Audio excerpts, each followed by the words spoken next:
Sejarah tari Upase. Kata Upase adalah kosakata serapan bahasa Belanda dari kata opaser atau opas. Dalam Kamus Bahasa Belanda Indonesia diartikan sebagai penjaga atau pelayan.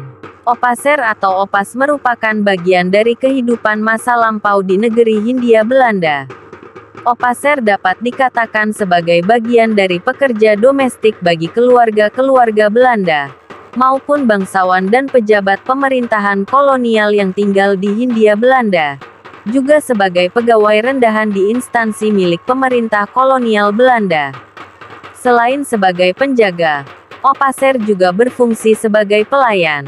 Dalam surat kabar Sinar Hindia tahun 1920, menceritakan bagaimana kehidupan seorang opas.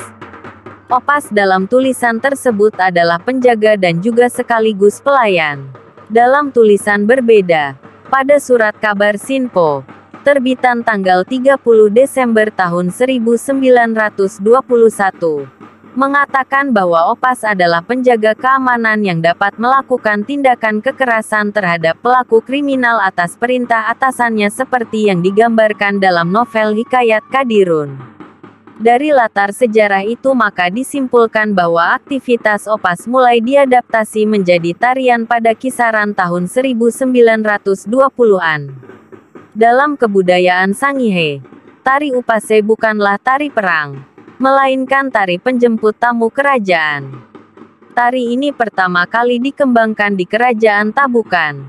Seterusnya mulai menyebar ke beberapa komunitas kerajaan lainnya di Pulau Sangihe.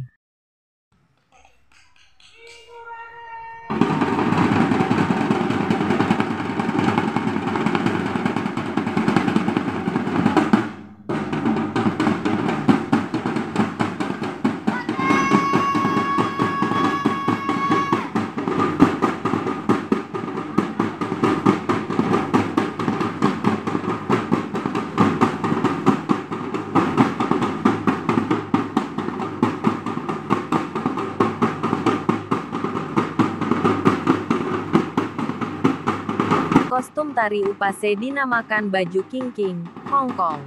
Sedangkan atributnya terdiri dari pedang dan tameng. Jumlah penari upase minimal 13 orang. Terdiri dari 12 prajurit dan 1 pemimpin. Tari upase dikelompokkan sebagai tari istana.